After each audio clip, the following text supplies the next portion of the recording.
हाँ, इस बार के पेपर में आएगा। ठीक है, तो देखते हैं मैथमेटिकल रीजनिंग, ये टॉपिक पढ़ते हैं।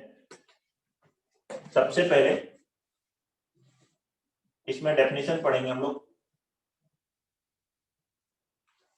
एक वर्ड की, that is known as statement. Statement, statement क्या होता है?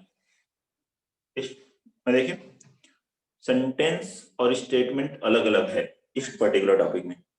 लिखेंगे a sentence is called, a sentence is called mathematically, a sentence is called mathematically acceptable statement. A sentence is called mathematically acceptable statement. Mathematically acceptable statement if it is either true or false,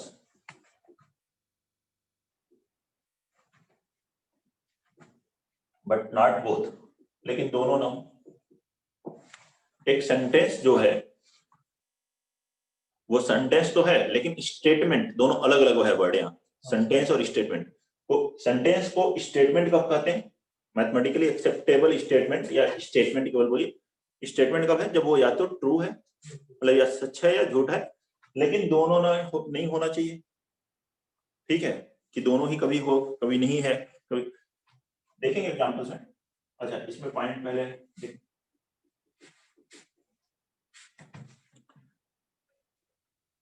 a statement is neither imperative, mathematics ही पढ़ रहे हैं हम लोग, ये English के कुछ word आ रहे हैं लेकिन इंग्लिश की क्लास नहीं है। A statement is neither imperative nor interrogative, nor interrogative, nor exclamatory.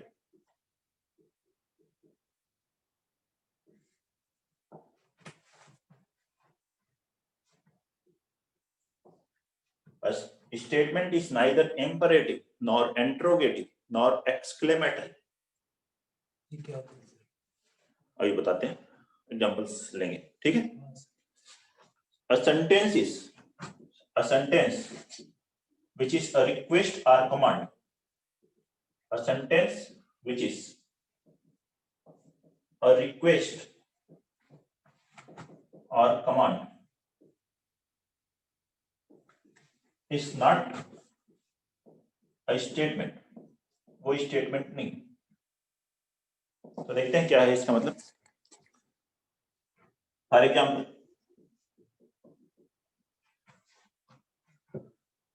अब एग्जाम्पल्स की बात कर रहे हैं, लेकिन पहले उससे पहले देखिए, एक सेंटेंस जो कि रिक्वेस्ट है या कमांड है वो स्टेटमेंट नहीं। इंपरेटिव है, इंट्रोगेटिव है, एक्सक्लेमेटरी है, वो स्टेटमेंट नहीं है। अच्छा, इसी की बात कर लेते हैं, चलो। इंपरेटिव, ठीक है, तो ऐसे कहें कि get out of the class. ठीक है, तो ये क्या है? इंपरेटिव सेंटेंस है, get out of the class.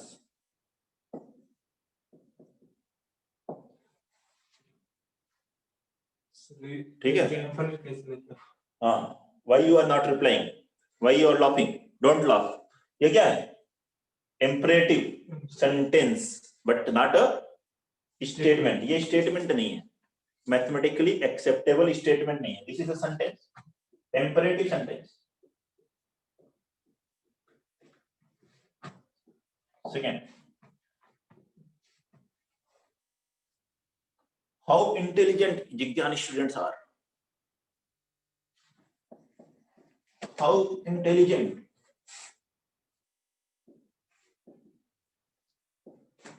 जिज्ञान students,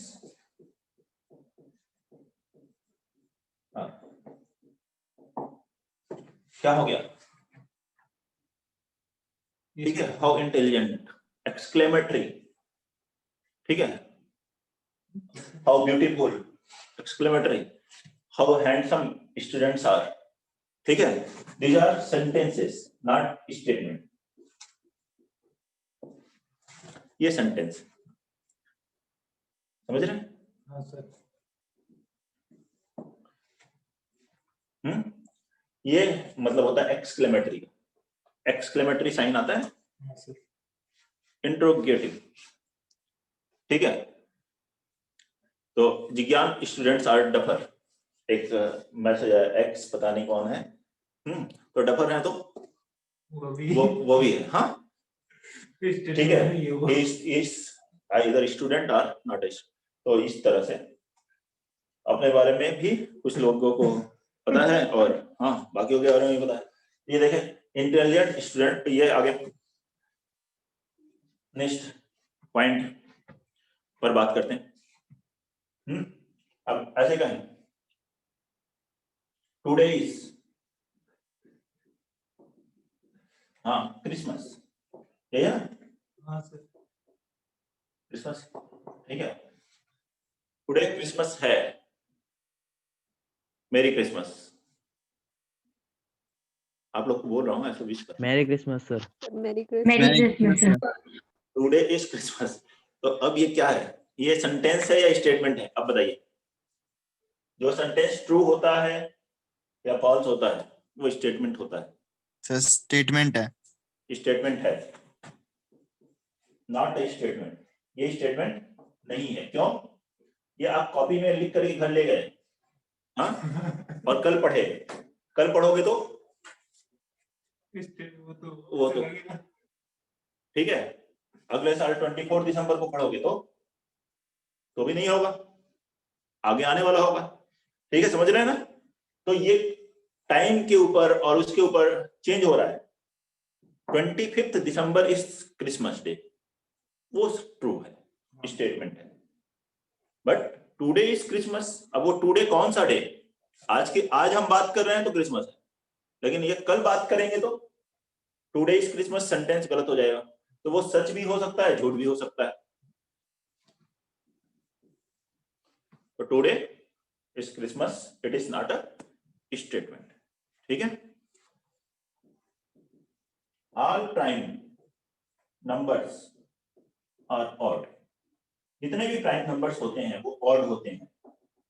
ये क्या है, स्टेटमेंट है या नहीं? नहीं है। नहीं है सर। नहीं है स्टेटमेंट, क्यों? स्टेटमेंट है। इवन भी होते हैं, ऑड भी होते हैं। तो लेकिन all prime numbers are odd, ये क्या है, एक फॉल्स सेंटेंस है। फॉल्स सेंटेंस है ना, सेंटेंस गलत है। और जो सेंटेंस हमेशा सच होगा या हमेशा झूठ होगा वो एक स्टेटमेंट होगा। तो ये स्टेटमेंट है, लेकिन कैसा स्टेटमेंट है? फॉल्स स्टेटमेंट, क्योंकि सभी प्राइम नंबर्स ऑड नहीं होते। इवन प्राइम नंबर्स कौन सा है? 2। ये एक सेंटेंस है जो कि गलत है, ये हमेशा झूठ है, तो therefore it is a false statement.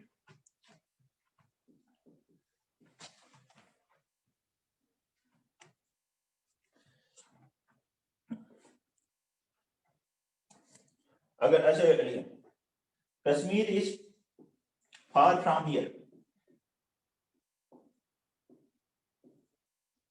ठीक है, और कुछ भी लिख दें, London is far from here, statement है? नहीं, क्यों? स्टेटमेंट नहीं है सर ये। वहीं जाके पढ़ेंगे तो कश्मीर दूर नहीं रहेगा, कश्मीर में जाके पढ़ेंगे तो, और यहाँ पे है तो दूर है, ठीक है। तो क्या है? Not a statement. तो ऐसे चेक करना है। 3 + 2 = 5। 5 लिखा तो स्टेटमेंट है, 4 लिखा तो भी है सर। तो भी स्टेटमेंट है। अभी क्या है? True statement. 4 लिख दिया तो false statement. False statement. Sentence जो कि हमेशा ट्रू है या हमेशा फॉल्स है वो स्टेटमेंट है। एक्सक्लेमेटरी है, इंट्रोगेटिव है, ठीक है, रिक्वेस्ट है, ठीक है, please listen to me, please do the homework, ये आपसे रिक्वेस्ट की जा रही है, ठीक है, सच में रिक्वेस्ट कर रहा हूँ, कर ली जाके जा। तो ये क्या है, लेकिन आप कहेंगे ये तो स्टेटमेंट ही नहीं है, क्यों माने इसको, तो ये मैथमेटिकली एक्सेप्टेबल स्टेटमेंट नहीं है, क्योंकि सेंटेंस जो कि रिक्वेस्ट है that is not a mathematically acceptable statement. तो पेरेंट्स अगर आपसे रिक्वेस्ट करें या बोले तो ये नहीं बोलना है कि ये तो सर ने पढ़ाया कि स्टेटमेंट ही नहीं है।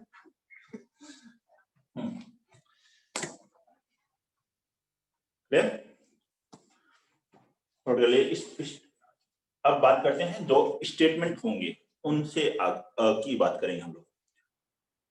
स्टेटमेंट को generally small letters P Q R इस तरह से रिप्रेजेंट करते हैं। जैसे मान लीजिए पी एक स्टेटमेंट है तो उनके लिए ट्रुथ टेबल, एक टेबल बनाते हैं जिसमें हम लोग उसकी सच्चाई की या झूठ की परख करते हैं, मतलब वो या तो सच होगा या झूठ होगा। स्टेटमेंट के लिए दो ऑप्शन है। मान लीजिए कोई एक स्टेटमेंट है, एक स्टेटमेंट है जिसको हमने रिप्रेजेंट किया पी, वो क्या होगा, आइदर ट्रू होगा और फॉल्स होगा। तो यहाँ पे ये ट्रू है या फॉल्स, तो इसकी दो पॉसिबिलिटीज है। जितनी भी पॉसिबिलिटीज हैं उन सबको लिखना, उसी को कहते हैं ट्रुथ टेबल। जैसे कि एक स्टेटमेंट है पी, उसकी ट्रुथ वैल्यू क्या हो सकती है, या तो वो ट्रू हो सकता है, ट्रू के लिए टी लिखा, फॉल्स के लिए एफ लिखा। यह है ट्रू के लिए और यह है फॉल्स के लिए। यह है स्टेटमेंट। स्टेटमेंट को जनरली स्मॉल लेटर से प्रेजेंट किया जाता है। Negation of a statement, negation of a statement,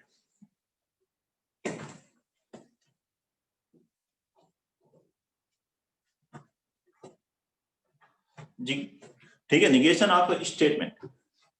लेकिन denial of a statement, denial of a statement is called negation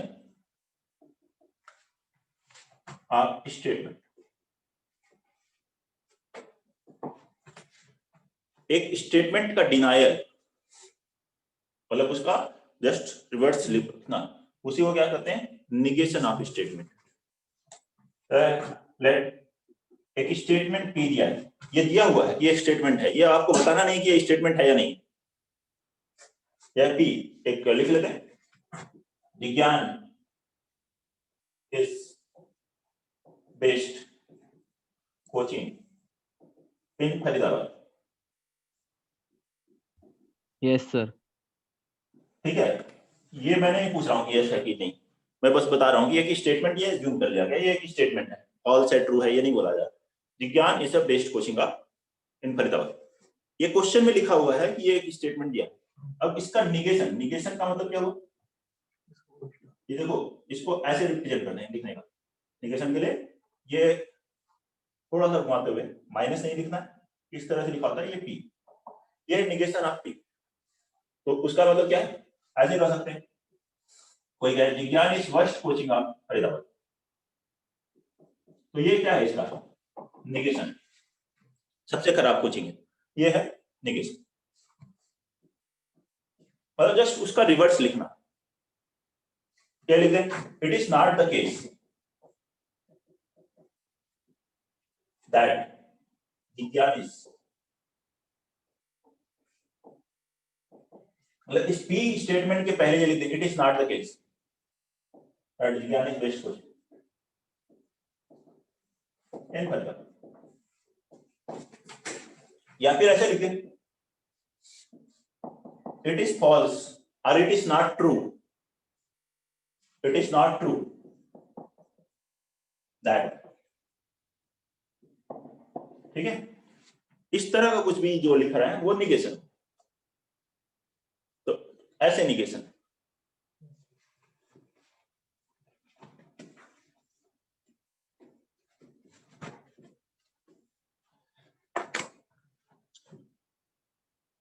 ठीक है, वैसे देखें तो ये अगर सेंटेंस लिखा है और आपसे पूछा जाए कि ये क्या स्टेटमेंट है, नहीं, क्योंकि सबका अपना अपना व्यू है, किसी के लिए हो सकता है किसी के लिए नहीं हो सकता है, तो सबका अपना अपना व्यू है। तो वो अगर सेंटेंस लिख करके आपसे पूछें कि ये स्टेटमेंट है या नहीं, तो नहीं है।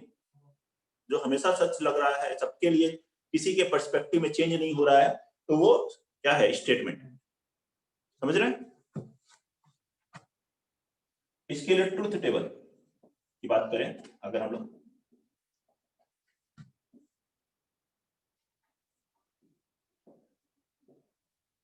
P negation of P, P ये लिखा मैं निगेशन ऑफ पी, पी की क्या होता है पॉसिबिलिटी? पी ट्रू हो सकता है, सेंटेंस फॉल्स हो सकता है। अगर पी ट्रू होगा तो निगेशन ऑफ पी क्या होगा? फॉल्स होगा। फॉल्स होगा तो ट्रू होगा। और अगर आपने इसका फिर से निगेशन ले लिया तो वापस वही आ जाएगा, negation of P will be P के इक्विवेलेंट। और जब ट्रूथ टेबल सेम होती है तो हम कहते हैं statement equivalent. Truth value same है तो P is equivalent to negation of P. ठीक है, नोट कर लीजिए। कोई भी प्रॉब्लम है इनमें तो बताइए।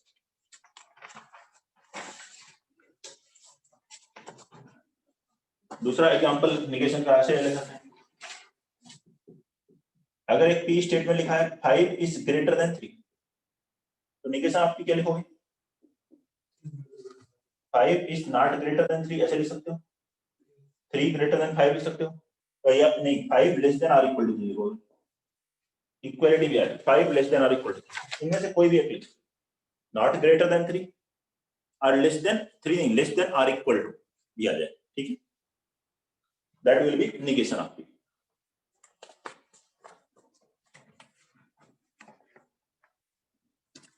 नेक्स्ट बात करेंगे कंपाउंड स्टेटमेंट।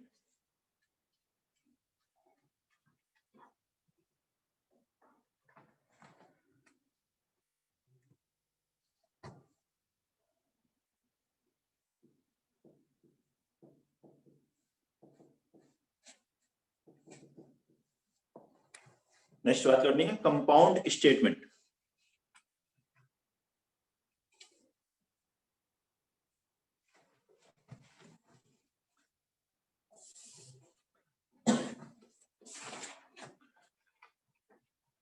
कंपाउंड स्टेटमेंट दो या दो से ज्यादा स्टेटमेंट को मिला करके एक स्टेटमेंट बना दें, एक स्टेटमेंट। तो लिखें compound statement, compound statement is made up of 2 or more statements। दो या दो से ज्यादा स्टेटमेंट्स को ज्वाइन करके एक स्टेटमेंट अगर बनाते हैं तो उसे क्या कहते हैं? Compound statement. ठीक है, in this case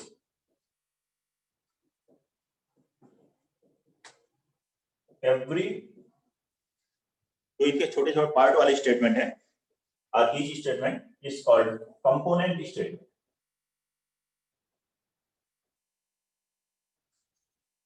component statement.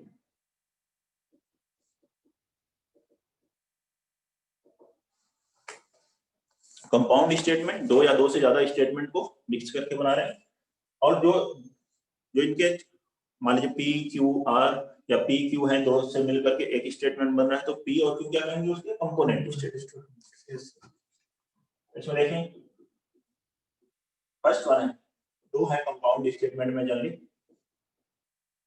First को कहते हैं हम लोग कंजंक्शन। नाम इंपॉर्टेंट इतना नहीं है जितनी उसकी वैल्यूज जिस पर आता है, कंजंक्शन।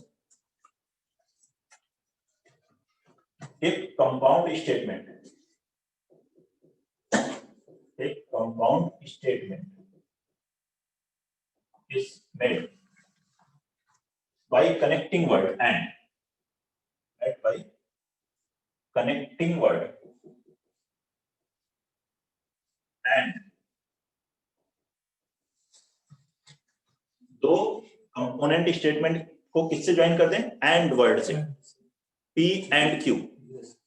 तो उस तरह के कंपाउंड स्टेटमेंट को क्या कहते हैं? एंड को रिप्रेजेंट किससे करते हैं? ब्रैकेट में मैं यहां बना रहा हूं, inverted V is called conjunction. उसी को कहते हैं कंजंक्शन। अरे एंड का सिंबल बनाया आपने? हाँ एंड का सिंबल बनाया, एंड के लिए सिंबल ये यूज करते हैं हम लोग यहाँ पर मैथमेटिकल रीजनिंग टॉपिक, केवल इस टॉपिक में। ये उसके इक्विवेलेंट है, इंटरसेक्शन के इक्विवेलेंट। इंटरसेक्शन का क्या होता है, इन्वर्टेड यू होता है, यहाँ इन्वर्टेड वी, ठीक है। जैसे वहां यूनियन के लिए यू होता है, इंटरसेक्शन के लिए होता है, वहां यहाँ पे यूनियन का मतलब वहां आर होता है एक तरह से, इंटरसेक्शन का मतलब एंड होता है, और यहाँ पे क्या होता है, यूनियन के लिए आर के लिए वी होता है, वो आगे पढ़ेंगे।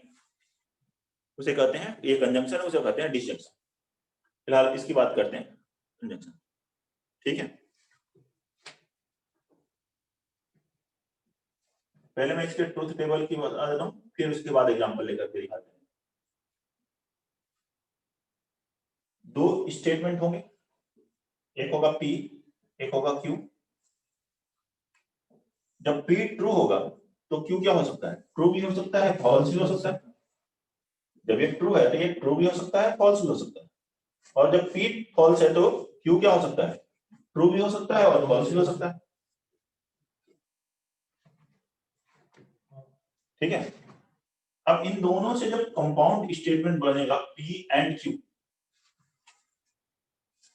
तो वो क्या होगा, जब दोनों ट्रू होंगे तो वो ट्रू होता है, एक भी फॉल्स हो जाता है तो वो स्टेटमेंट फॉल्स हो जाता है।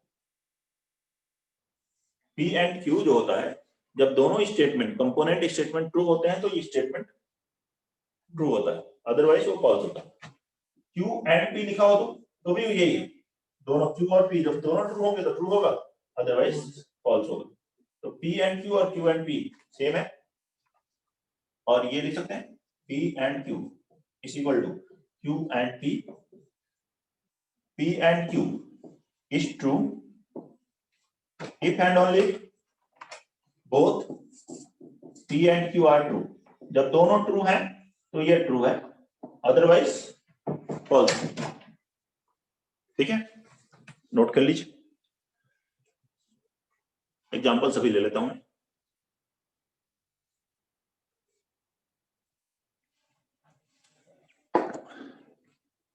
ये तो मैथमेटिकल रीजनिंग से आ रहा है, आप वैसे इसको वेन डायग्राम से भी समझ सकते हैं।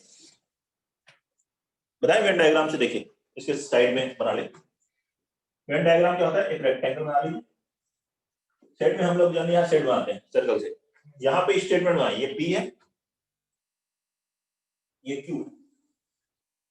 ये समझिए कि ये बाहर वाला पार्ट यहाँ फॉल्स है, P का, अंदर वाला पार्ट मतलब ट्रू, अंदर वाला पार्ट मतलब ट्रू, बाहर वाला पार्ट मतलब फॉल्स। P एंड Q मतलब दोनों का इंटरसेक्शन जैसे होता है ना, यहाँ पे ये इंटरसेक्शन के इक्विवेलेंट है। P एंड Q मतलब ये वाला पार्ट, ये पार्ट में देखो P भी ट्रू है, Q भी ट्रू है, तब ये ट्रू है, और इसके बाहर जाओगे तो फॉल्स है, मतलब Q यहाँ पे क्या ट्रू, लेकिन P फॉल्स तो फॉल्स है, यहाँ पे P ट्रू Q फॉल्स तो फॉल्स है, यहाँ दोनों फॉल्स तो ये फॉल्स है। ट्रू का मतलब उसके अंदर वाला पार्ट लेना है, फॉल्स का मतलब बाहर। तो इससे भी आप ऐसे ही बना सकते हो, इंटरसेक्शन के इक्विवेलेंट होता है।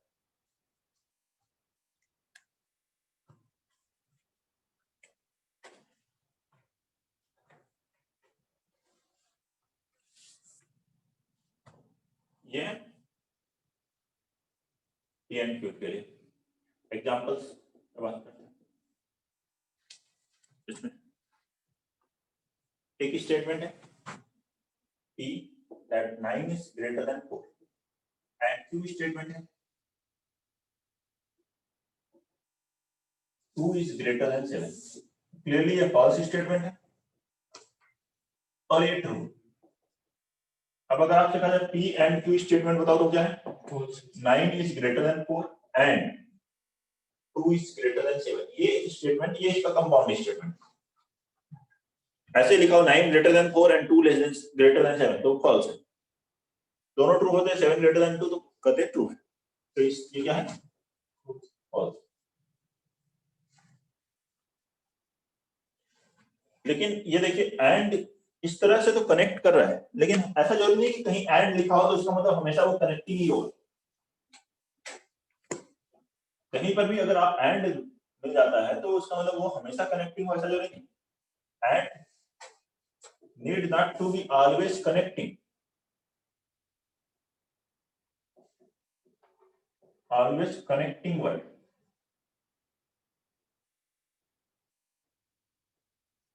जैसा कि कहीं अगर ये लिखा हो, एक स्टेटमेंट है सम ऑफ 2 and 3 is 5, यहाँ भी एंड लिखा है, यहाँ दो स्टेटमेंट नहीं है, आप दो अलग अलग कर सकते हो क्या इसमें से? ये तो एक ही है, ये कंपाउंड स्टेटमेंट नहीं है, एक सिंगल स्टेटमेंट।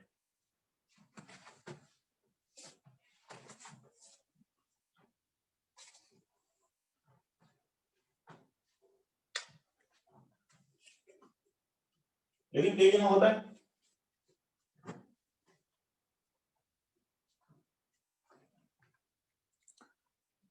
है कि नहीं? क्या ऐसे बोल दें Krishna is intelligent and handsome, तो क्या है? ये है कृष्णा इज इंटेलिजेंट एंड एक अलग कृष्णा इज हैंडसम, है कि नहीं कृष्णा? ठीक है, तो ये दो अलग अलग statements.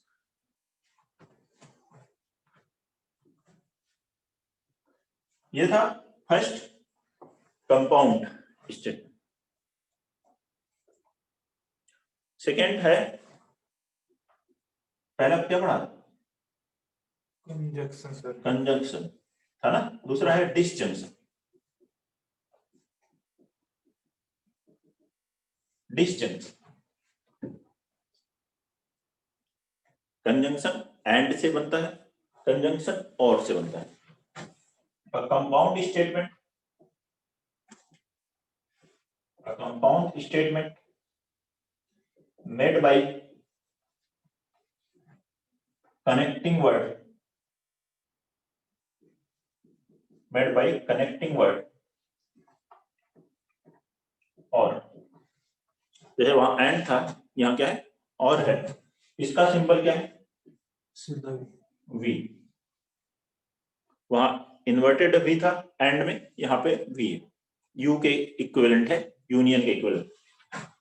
Is called disjunction.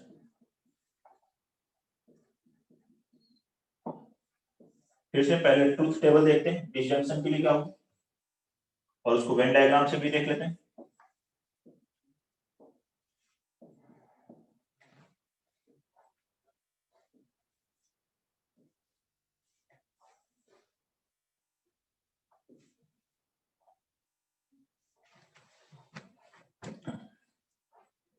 P Q,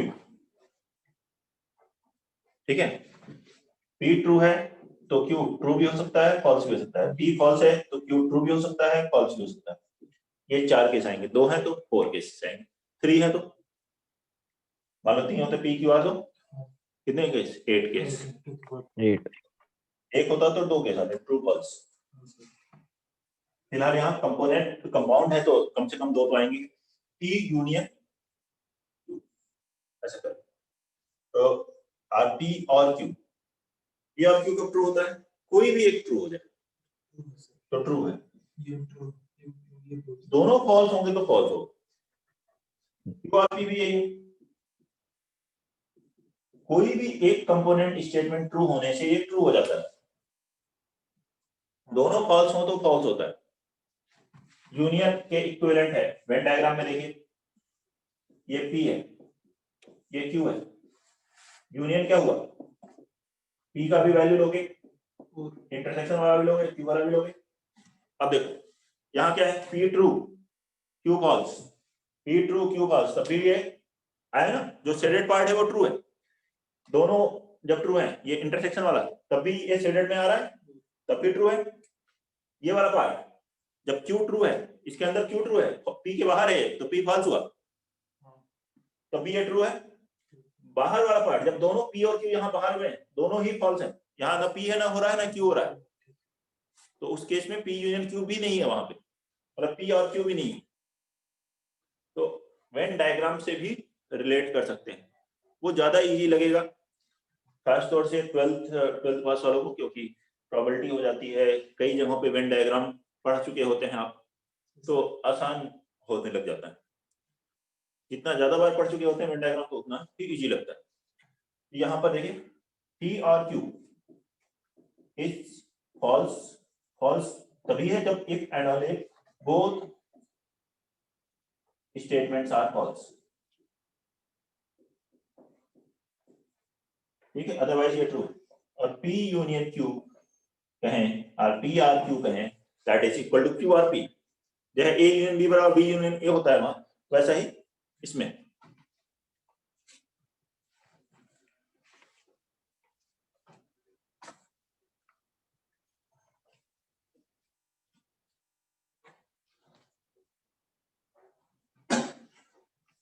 probability में भी आता है, वेन डायग्राम आता है, इस तरह के पार्ट आते हैं, सेट थ्योरी में आता है। अगली बात करते हैं इसमें और एग्जांपल की। First, √2 is an irrational or a rational number। √2 या तो एक इरेशनल नंबर है या एक रेशनल नंबर है। क्या है ये स्टेटमेंट? ट्रू है सर। ट्रू है, क्योंकि वो इरेशनल है या रेशनल है तो कंप्लीट रियल नंबर ही आ गया। √2 एक रियल नंबर ही तो है, जिसमें इरेशनल वाला पार्ट वाला ट्रू है। अब इसके दो कंपोनेंट कहेंगे तो ये क्या है, ये P यूनियन आर क्यू हो गया। P इसमें क्या हुआ, √2 इज एन इरेशनल नंबर और Q क्या हुआ, √2 इज अ रेशनल नंबर। ये ट्रू था, ये फॉल्स था, लेकिन जब कंबाइंड करके देख रहे हैं आप खुद ही बता सकते हैं क्या है। ठीक है, ट्रू लग रहा है तो ये ट्रू है। अच्छा ये लिखा 125 इज अ मल्टीपल ऑफ 7 और 8।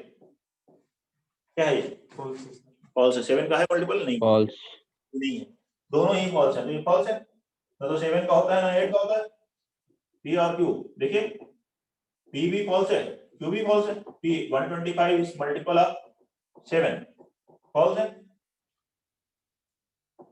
125 इज मल्टीपल ऑफ 8, फॉल्स है।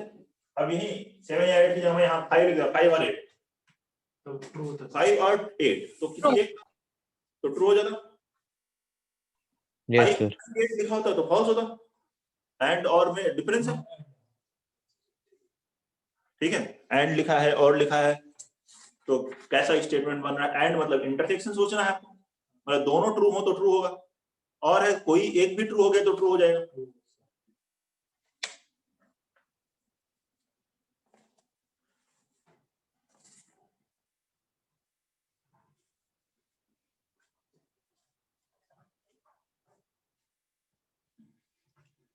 negation of a compound statement, negation of a compound statement।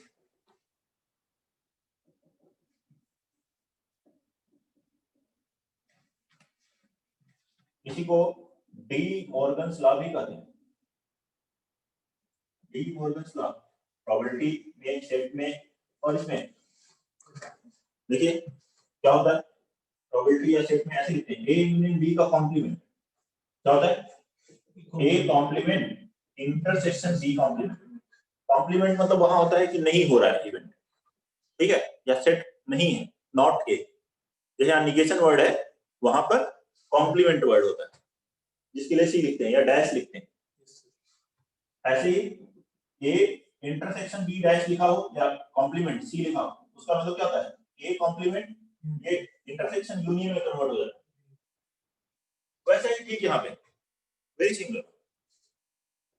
अगर आपसे कहा जाए P एंड Q का निगेशन वर्ड है, यहाँ पे निगेशन के लिए कौन सा साइन बनेगा, ये निगेशन का साइन बनेगा, वहां डैश या सी का बनता है।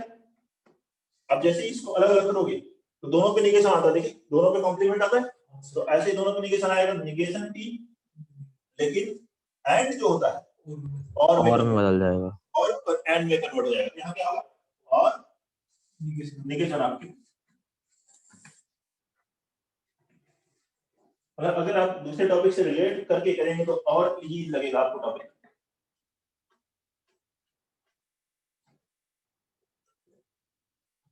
और रिलेट करेंगे तो किसी भी टॉपिक पे क्वेश्चन आए बन जाएंगे, फिर इस पे आ रहे हैं उस पे आ रहे हैं।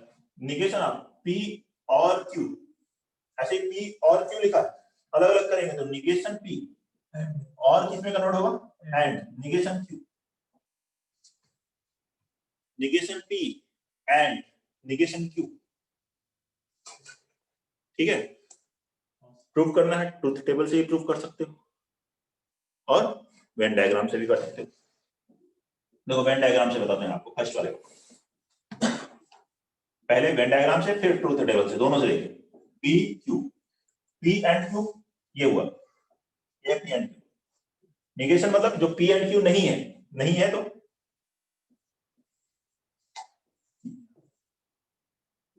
ये P ये Q, P एंड Q का निगेशन, निगेशन का मतलब बाकी बचा हुआ ये वाला पार्ट छोड़ दिए, ये जो अंदर वाला पार्ट है छोड़ के बाहर वाला सारा पार्ट, यही है इसका निगेशन। ये कॉम्प्लीमेंट लिखेंगे तो यहाँ ए लिख दीजिए, यहाँ बी लिख दीजिए, फिर मिलेगा ए इंटरसेक्शन बी का कॉम्प्लीमेंट। ठीक है, अब P निगेशन P क्या है, P को छोड़ दीजिए, उसके बाद P इसमें ट्रू है, बाहर फॉल्स है। निगेशन P क्या है, बाहर ट्रू है, अंदर फॉल्स है। ये बाहर वाला पार्ट जो है P को छोड़ करके Q के अंदर ये पार्ट आएगा, ये पूरा है निगेशन P। ऐसे ही निगेशन Q लोगे तो ये Q है, Q को छोड़ करके रिमेनिंग पार्ट कंप्लीट, ये है निगेशन। दोनों का यूनियन जब आप ले रहे हो और लगा रहे हो तो ये पार्ट भी ये पार्ट भी, तो देखिए ये भी आ जाएगा, लेकिन ये जो दोनों में नहीं है वो नहीं आ पाएगा, इसी के बराबर है। तो ये किसके बराबर हुआ, तो निगेशन ऑफ P और निगेशन ऑफ Q। यही प्रोबेबिलिटी हो तो वहां प्रोबेबिलिटी लिख के बना लीजिए, सेट हो तो वहां पे सेट लिख दीजिए, बाकी डायग्राम तो वही है सेम।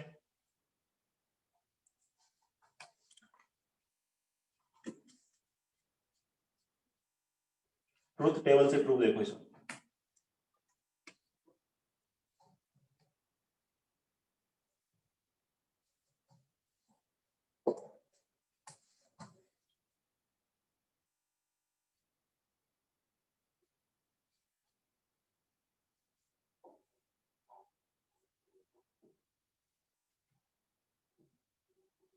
P Q जाता है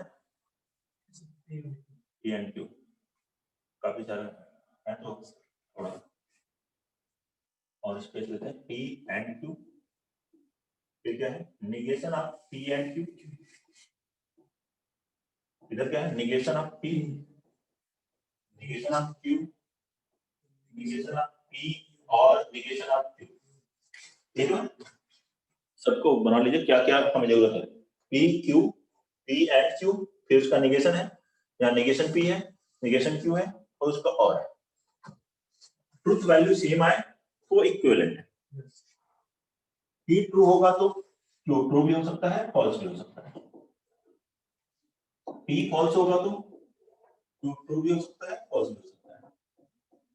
तो पहले ये केसेस लेते हैं, ये पॉसिबिलिटी और पॉसिबिलिटी से। अब देखते हैं P एंड Q क्या होता है, जब दोनों ट्रू हो तो ट्रू होता है, अदरवाइज फॉल्स होता है। निगेशन में क्या होता है, ट्रू फॉल्स हो जाता है, फॉल्स ट्रू हो जाता है, मतलब ये फॉल्स बाकी ये ट्रू हो गए। अब निगेशन P को देखो, उससे निगेशन P लिखो। P जहां ट्रू है वहां निगेशन P फॉल्स है, और जहां फॉल्स है वहां ट्रू है। ऐसे निगेशन Q देखो, जहां Q ट्रू है वहां ये फॉल्स होगा, जहां फॉल्स है वहां ट्रू होगा। इसको देखते हो ना। अब इन दोनों का और में क्या होता है, जब दोनों फॉल्स हो तो फॉल्स होता है, अदरवाइज एक भी ट्रू हो तो ट्रू हो जाता है। अब इसको और इसको ऑब्जर्व कीजिए, क्या दोनों सेम है, सेम है तो ये इक्विवेलेंट है। तो ट्रुथ टेबल से ऐसे देखा जाता है, वेन डायग्राम से इस तरह से। नोट कर लीजिए, कोई डाउट है इसमें तो बताइए।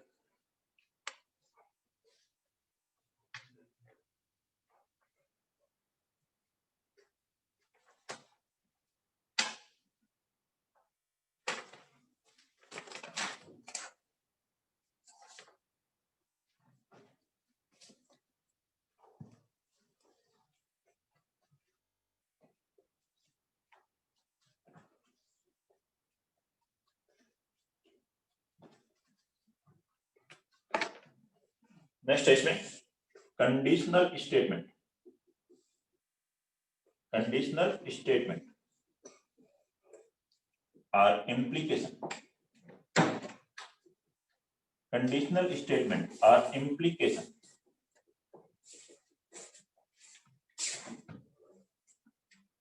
Conditional statement or implication.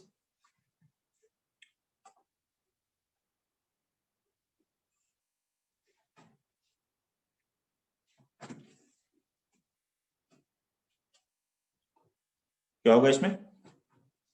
If P and Q are two statements, if P and Q are two statements, then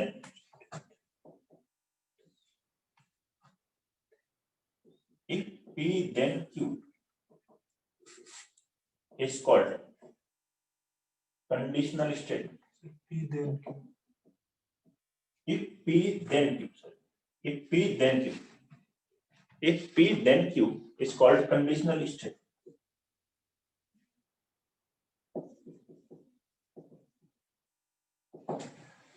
P और Q दो स्टेटमेंट है और एक ऐसा स्टेटमेंट बने if P then Q। इसको लिखने का तरीका होता है P, इसको पढ़ते हैं ऐसे लिखा होता है P implies to Q, ऐसे लिखा है P tends to Q, ऐसे जैसे सिंबल बनाओ, इसे पढ़ते हैं if P then Q, या ऐसे भी लिखते हैं इसको, लिखने का यह तरीका है P implies Q जैसा, लेकिन पढ़ते क्या है if P then Q। Mathematical reasoning में इस सिंबल का क्या मतलब है? कंडीशनल स्टेटमेंट है if P then Q, इसका मतलब if P then Q, ऐसे या ऐसे लिखो या फिर पूरा लिखो if P then Q। Sir मतलब P और Q साइमल्टेनियसली अकर होंगे? नहीं, if 81 is a multiple of 9, then 81 is multiple of 3। Conditional हो गया। कंडीशनल हो सकता है, ठीक है, ऐसे लिखा if 81 is a multiple of 9, then 81 is a multiple of 10। Conditional conditional statement है, ट्रू है फॉल्स है वो तो बात की बात है ना, वो तो हम चेक करेंगे। ऐसा कुछ भी लिखा हुआ है तो वो क्या है if P then Q, if first statement then second statement, ये भी कंपाउंड स्टेटमेंट है, दो स्टेटमेंट को कंबाइन किया जा रहा है, लेकिन इसे कहते हैं हम लोग कंडीशनल स्टेटमेंट। ट्रूथ टेबल इसकी देखिए कैसे बनती है।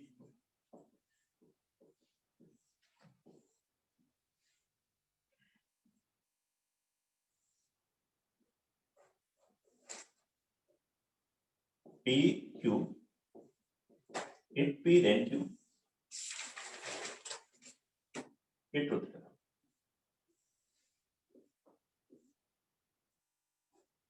ये है ना,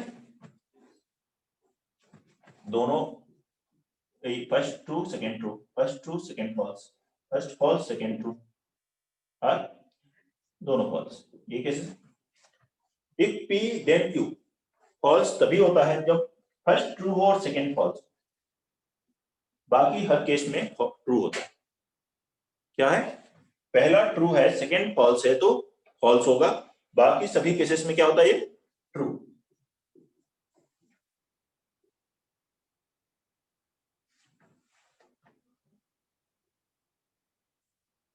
हाँ फॉल्स बताया ना, फॉल्स कब होगा? सोमदत्त पूछ रहा है फॉल्स का, तो फॉल्स फर्स्ट स्टेटमेंट ट्रू हो सेकंड फॉल्स हो तो फॉल्स होता है।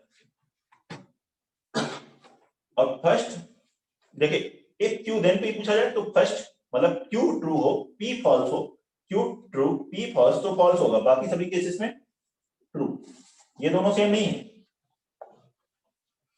if P then Q is not equivalent to if Q then P, rule यहां लिख लें if P then Q is false, if and only P is true, मतलब first true हो and Q is false, first statement true second false है तभी ये false होगा, बाकी सभी केसेस में ट्रू लिया जाता है।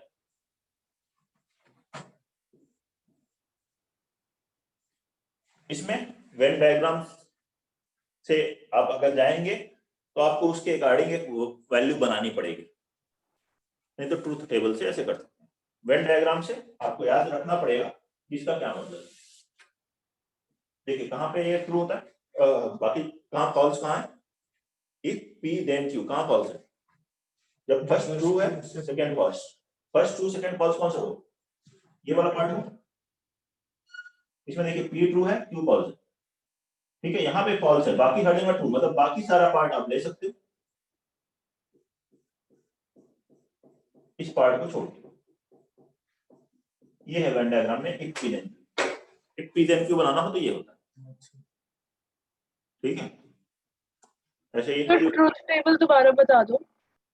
ट्रूथ टेबल फर्स्ट ट्रू है सेकंड फॉल्स है तो स्टेटमेंट फॉल्स होगा, बाकी अदर केसेस में ट्रू होता है, ठीक है। ऐसे ही यहाँ देखो क्यू फर्स्ट हो गया, यहाँ पे क्यू एक क्यू देन पी लिखोगे तो क्यू फर्स्ट हो गया पी सेकंड हो गया, तो ये वाले में फॉल्स होगा बाकी सभी में ट्रू होगा, ये रूल है इसके लिए, ओके सर। ठीक है। इसके लिए रूल देख लें, ये होगा। अच्छा अगर मैं इसका निगेशन लिखूं तो क्या आएगा, ये वाला पार्ट ये पार्ट आ जाएगा। आ जाएगा, तो इसी से देखिए negation of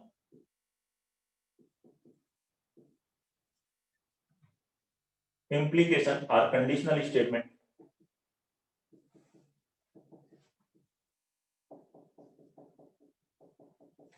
negation of implication, negation of if p then q लिखा हो तो वो क्या होता है, p तो है लेकिन इसमें q नहीं हो रहा है, तो p and not q,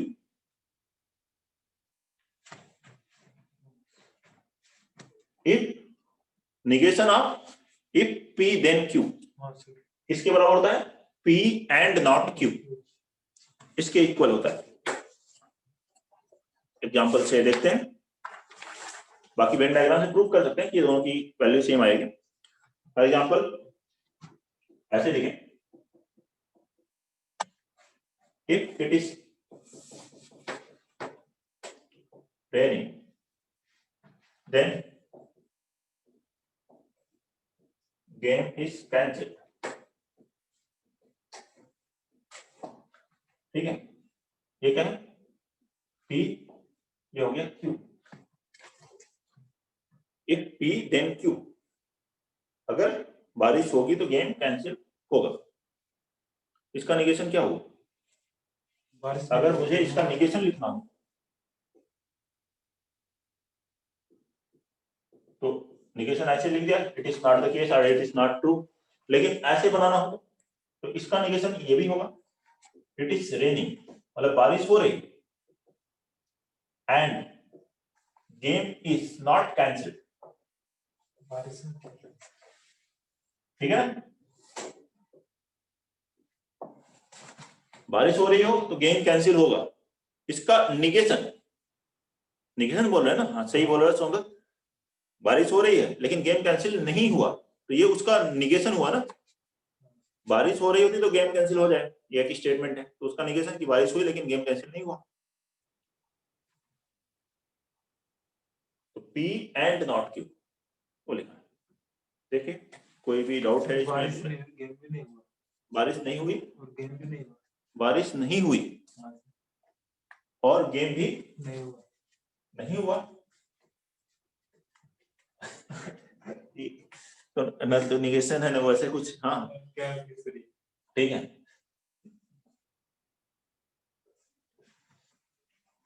Contra अगर बोलना है, हाँ उस और सेम चीज बोलनी है तो देखो उसको ऐसे बोलते हैं Contra positive, Contra positive, Contra बोलिए मतलब रिवर्स बोलिए लेकिन सेम चीज बोलिए,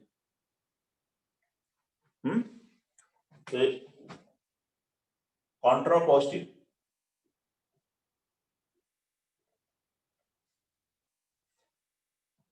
इफ P then Q इसके इक्विवेलेंट होता है, if not Q then not P, ये दोनों सेम है, मतलब आप रिवर्स बोल रहे हैं लेकिन सेम चीज बोल रहे हैं, इसे कहते हैं इसका कॉन्ट्रा पॉजिटिव। कॉन्ट्रा मतलब क्या हुआ, अपोजिट बोलना है लेकिन पॉजिटिव बोलना है, सेम बोल देना। तो देखिए अगर मैं इसका कॉन्ट्रा पॉजिटिव लिखूंगा क्या लिखूंगा, if game is not cancel, if game is not cancel, game अगर कैंसिल नहीं हुआ, then it is not rain, तो इसका मतलब बारिश नहीं हुई। अगर मुझे सेम चीज उल्टी बोलनी हो, लेकिन वो उल्टी भी ना लगे, सीधी हो, तो if game is not cancel, game cancel नहीं हुआ, इसका मतलब बारिश नहीं हो रही थी, तो इसे कहते हैं इसका कॉन्ट्रा पॉजिटिव। ठीक है, कॉन्वर्स कॉन्ट्रा बोलना है लेकिन सेम पॉइंट ही है वो एक तरह से, इसे कहते हैं इंप्लीकेशन का मतलब कंडीशनल स्टेटमेंट का कॉन्ट्रा पॉजिटिव। नोट कर लीजिए, कोई भी प्रॉब्लम है इसमें बताएं।